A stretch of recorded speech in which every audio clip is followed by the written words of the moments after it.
ನೀವು ಕಾಂಗ್ರೆಸ್ ಪಾರ್ಟಿ ಅಧ್ಯಕ್ಷರಾಗಿರಕ್ಕೂ ನಾಲಾಯಕ. ಕಾಂಗ್ರೆಸ್ ಪಾರ್ಟಿಗೆ ಮಾನ ಮರ್ಯಾದೆ ಇದ್ರೆ ಅವರನ್ನ ಅಲ್ಲಿಂದ ವಜಾ ಮಾಡಬೇಕು.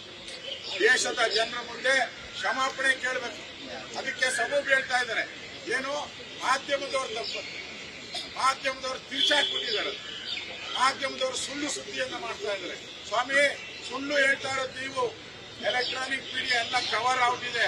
ಇದು ಹೇಳಿರುವಂತದ್ದು ಫಸ್ಟ್ ಅಲ್ಲ. ನೀವು ಈಗಾಗಲೇ ನಾರಾಯಣ ಸ್ವಾಮಿ ಅವರು ಹೇಳಿದ್ದಾರೆ, ಇದು ಹೇಳಿರೋದು ಇದುವರೆಗೂ ಎಲ್ಲಾನು ಕೂಡ ಹೇಳೋದು ಆಮೇಲೆ ವಾಪಸ್ ತಗೊಳ್ಳೋದು, ಹೇಳೋದು ಆಮೇಲೆ ವಿಷಾದ ಹೇಳ್ಸೋದು, ಹೇಳೋದು ಮಾಧ್ಯಮದವ್ರು ತಪ್ಪು ಅಂತ.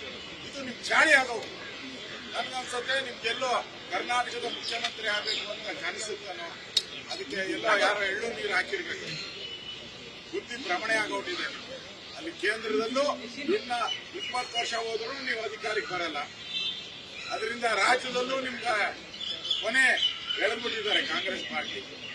ರಮಣೀರಸನಾಗಿ ಈ ರೀತಿ ಹೇಳಿಕೆ ಕೊಡ್ತಾ ಇದ್ದೀರಾ. ಇದು ದ್ರೋಹ. ಇದು ದ್ರೋಹ. ರಾಜ್ಯದ ದೇಶದ ಜನತೆಗೆ ದ್ರೋಹ ಬಂದಂತ ಹೇಳಿಕೆ. ಕೂಡಲೇ ದೇಶದ ಮುಂದೆ ಕ್ಷಮಾಪಣೆ ಕೇಳಬೇಕು ಅನ್ನೋ ಆಗ್ರಹವನ್ನು. ನ್ಯೂಸ್ ಫಸ್ಟ್ ನಿರ್ಭೀತಿಯಿಂದ ನಿಮ್ಮ ಪರವಾಗಿ.